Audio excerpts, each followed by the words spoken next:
Hello, how are you? In this video, we will calculate alpha. Alpha is equal to the cosine of pi over pi. You know, I will see you a beautiful method to do that.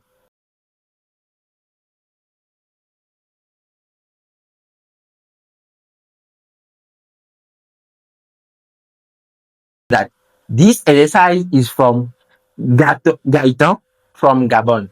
Let's start by doing that. Ok, vous comprenez que le reste, ça sera en français. On est d'accord. Donc, pour calculer alpha, donc il y a le cosinus de pi sur 5. Qu'est-ce que je vais utiliser?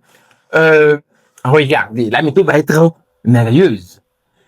Ce que je vais faire, c'est que je vous fais remarquer que est-ce que je pourrais écrire selon vous que cosinus de pi sur 5 avec cosinus de pi sur 5 moins pi, par exemple? La question, c'est est-ce que cosinus de x est avec cosinus de pi moins x? Réfléchissez là-dessus. La bonne réponse est non. Il doit avoir un signe moins à côté. OK? Donc, je mets le signe moins x. Alors, pi sur 5 moins pi, ça fait combien?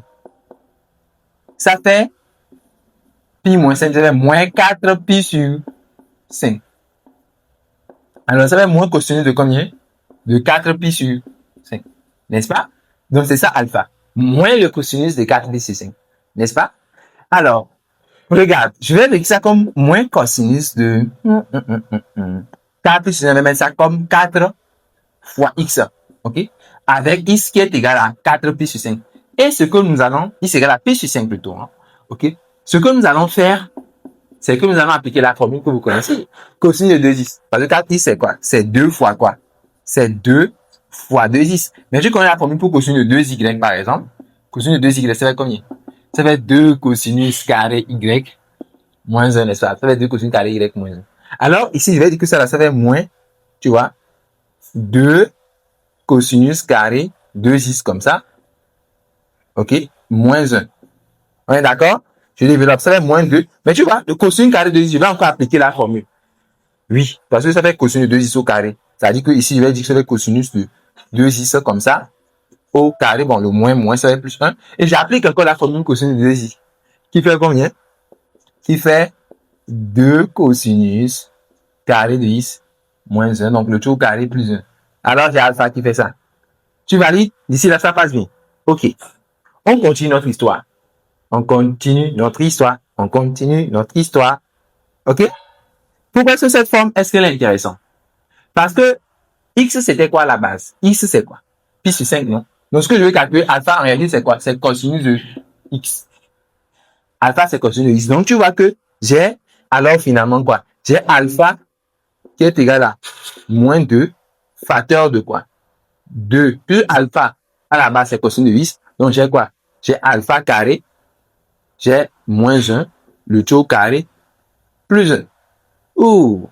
J'aurai donc une équation, n'est-ce pas, à résoudre. On va développer ensemble. Donc, j'aurai alpha qui est égal à moins 2 facteur de 4 alpha puissance 4 moins 4 alpha carré plus 1 plus 1. Alors, j'ai moins 8 alpha et 64 plus 8 alpha carré moins 2 plus 1, ça fait moins 1. Super! Je ramène tout ça de ce côté et j'aurai une équation du second degré. J'aurai une équation du second degré pour calculer la valeur de alpha, c'est-à-dire que la valeur de cosinus de pi sur 5. Alors, si on ramène ça de l'autre côté, j'aurai 8 alpha et 64 moins 8 alpha carré. Il y avait alpha ici, donc plus alpha. OK? Moins 1, quand je le ramène de ce côté, ça fait plus 1 égal à 0. Regarde, c'est une équation de degré 4 qui me permet de calculer alpha. On va trouver quelques zéros évidents, n'est-ce pas?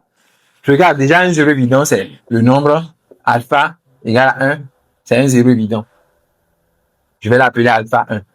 Parce que quand tu fais 8, est-ce que c'est vraiment un zéro évident, alpha égal à 1? 8 alpha 4 moins 8 alpha carré plus alpha plus 1 égal à 0. Donc, 8 moins 8, non, ce n'est pas un zéro évident. Maintenant, prenez moins 1 pour voir. Ici, vous avez 8 moins 8, 0, moins 1 plus 1. Si, moins 1 est un zéro évident. OK? Est une racine. C'est une racine de l'équation. Ça vérifie l'équation. Donc, j'ai trouvé un zéro évident. L'autre zéro évident ici, c'est quoi? Bon, le zéro évident n'est pas si évident que ça. Hein. Regardez, si on prend demi. Est-ce que demi est un zéro évident? Vérifions. Demi est 64, ça fait combien? Ça fait un 16e, 8 sur 16, ça fait demi. On va vérifier. Donc, si vous remplacez par demi, vous aurez ici demi. Ok, parce que demi est 64, c'est un 16e. Donc, si vous faites 8 divisé par 16, ça fait demi. Ici, quand on fait demi au carré, ça fait un quart. 8 sur 4, c'est 2. Ici, plus demi, plus 1. Demi plus demi, plus 1, ça fait 2, moins 2, ça fait 0. Regarde, demi aussi est un 0 évident. Donc, c'est bon, j'ai trouvé deux racines évidentes. Et dès que j'ai deux racines évidentes, je peux donc factoriser le polynôme qu'on m'a donné.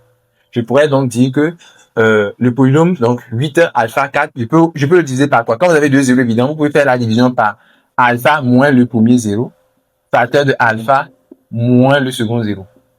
Ici, à savoir alpha plus 1, facteur de alpha moins demi. Quand je calcule en réalité, vous trouvez quoi?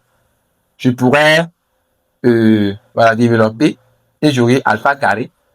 Ok, alpha carré moins demi plus 1, ça fait plus demi de alpha moins demi. Je peux donc décider de faire une division euclidienne pour pouvoir avoir une forme factorisée voilà, de mon polynôme. Donc, je vais écrire que 8 alpha épsilon 4 moins 8 alpha carré plus alpha plus 1 égale. Donc, ça sera factorisé de telle sorte qu'on ait alpha carré plus demi de alpha moins demi. Voilà. Je vais écrire ça. Je vais écrire alpha carré plus demi de alpha moins demi. Donc, vous pouvez faire une division euclidienne pour pouvoir trouver le quotient. Donc, normalement, il doit y avoir un quotient. Donc, le quotient sorti en faisant une division euclidienne de celui-là par ça. N'est-ce pas? C'est comme ça que vous obtenez le quotient. Alors, pour avoir ce quotient, je fais quoi? Bon, je peux analyser la situation. Je peux ne pas faire une division euclidienne et analyser la situation pour trouver les coefficients. Regardez ici, il y a alpha carré. Je mets quoi pour avoir 8 alpha épsilon 4? Déjà, il me faut un 8 pour avoir 8 alpha carré, mais je mets alpha carré encore. Comme ça, quand je fais le produit, j'ai 8 alpha épsilon 4. Super. Pour le 1 qui est ici, je dois mettre quoi? J'ai déjà moins demi. Moins demi fois quoi va me donner 1? Je mets moins 2, non? Parce que quand je fais quand je fais moins demi fois moins 2, ça donne 1. Donc j'ai 1. Voilà. Maintenant, comment je fais pour avoir le reste? Donc, je mets quoi ici? Je dois mettre une constante fois alpha, plus une certaine constante fois alpha. C'est quoi cette constante-là? Pour avoir cette constante, je vais jouer un peu sur les alpha cubes, par exemple. Je sais que si je fais alpha carré fois alpha, ça fait C alpha au cube. Quand je fais demi de alpha fois 8 alpha carré, ça fait 4 alpha au cube. Ok? Donc, j'aurai 4 alpha au cube. Je pense que c'est les termes dans lesquels il y a les cubes. Mais vous voyez que dans ce terme, il n'y a pas de terme de degré 3. Cela suggère que quoi? Que le coefficient C plus 4, ok? Ça doit donner 0 en fait. C'est-à-dire que C plus 4 doit donner 0, quoi. Donc, C, c'est moins 4, puisqu'il n'y a pas alpha cube dans l'expression. Donc, C, c'est moins 4. Donc, je sais que le coefficient là, c'est moins 4. Vous voyez comment je fais pour avoir une forme factorisée aisément. Une fois que j'ai une forme factorisée, je vais ramener ça. Ok, je vais changer ça. Vous pouvez vérifier, hein. Quelqu'un d'autre peut faire une division euclidienne pour vérifier si c'est ce que vous obtenez facilement comme quotient. Ok. Une fois que vous avez ça, je pourrais mettre en facteur. Je vais mettre quoi en facteur ici? Donc, je vais mettre 8 en facteur. 8, peut-être que c'est un peu trop. Nous allons mettre ici 2 en facteur. Voilà. On va mettre 2 en facteur. Donc, si je mets 2 en facteur ici, j'aurai 2 facteurs de alpha carré plus demi, alpha moins demi. Donc, j'ai mis 2 en facteur ici. Donc, il reste quoi? 4 alpha carré moins 2 alpha moins 1. Maintenant, le 2, là, je le fais rentrer dans la parenthèse. J'aurai quoi alors? J'aurai 2 alpha carré plus alpha moins 1. Facteur de 4 alpha carré moins 2 alpha moins 1. Super. Alors, l'équation que je vais résoudre, c'est cette équation qui est égale à 0. Je vais résoudre ça égal à 0. Et donc, je peux chercher les zéros en faisant quoi? La méthode du discriminant. Puisque j'ai deux polynômes du second degré. Donc, je peux calculer les discriminants respectifs. Donc, ici, le discriminant, c'est combien? 1. Voilà. Plus 8, non? Ouais, b carré 1. Voilà, plus 8, ça fait 9. Donc, la racine carrée du discriminant, c'est 3. Donc, alors, vous avez les racines ici de celui-là aisément. Ah ouais, lui ne m'intéresse pas, c'est lui que j'avais développé. Donc, en réalité, lui ne m'intéresse pas, je connais déjà ses racines. Donc, ce qui m'intéresse vraiment, je connais déjà les racines de celui-là. C'est celui-là, en fait, qui était issu de moins 1 et demi. Donc, je connais déjà ses racines. Donc, c'est les deux autres racines que je recherche. Alors, je m'attaque à cette dernière partie. Je peux utiliser le discriminant réduit, ok, delta prime, pour l'autre partie, pour ce polynôme-là. Ça fait quoi? 1 plus 4, hein? 1 plus 4, ça fait 5. Alors, les racines là-bas sont quoi? Je vais les appeler alpha 3 et alpha 4. Ça fait moins b prime, donc 1 moins racine de 5 sur 4. OK? Voilà, 1 moins racine carrée de de 5 sur 4 et aussi alpha 4 qui fait quoi? 1 plus racine de 5 sur 4. Super! Alors, la question c'est, alpha, n'oubliez pas, alpha c'était cosinus de pi sur 5. Donc, parmi ces valeurs, quelle est la valeur de cosinus pi sur 5? C'est ça la question. Est-ce que c'est moins 1 demi, ça ou ça? On sait que cosinus pi sur 5, ce n'est pas moins 1, ce n'est pas demi, ok? L'angle entre 0 et pi demi dans le cosinus, c'est pi sur 5, c'est plutôt pi tiers. Ok, donc, cosinus pi sur 5, c'est soit ça, soit ça. Ok, alpha là, c'est soit ça, soit ça. Donc, je choisis pas. Je sais que ce cosinus c'est positif, puisque pi sur 5, c'est un nombre entre 0 et pi demi. Alors, je choisis évidemment quelle valeur? Celle-là. Je viens d'obtenir donc la valeur de cosinus pi sur 5, qui est donc de quoi? De 1 plus racine carrée de 5 sur 4. Voici une méthode, donc, dans l'exercice proposé par Gaëtan depuis le Gabon. Si tu es aussi intéressé par la communauté élévation, tu pourras m'envoyer des exercices que tu juges intéressants et nous allons les traiter ensemble. Alors, tu attends quoi?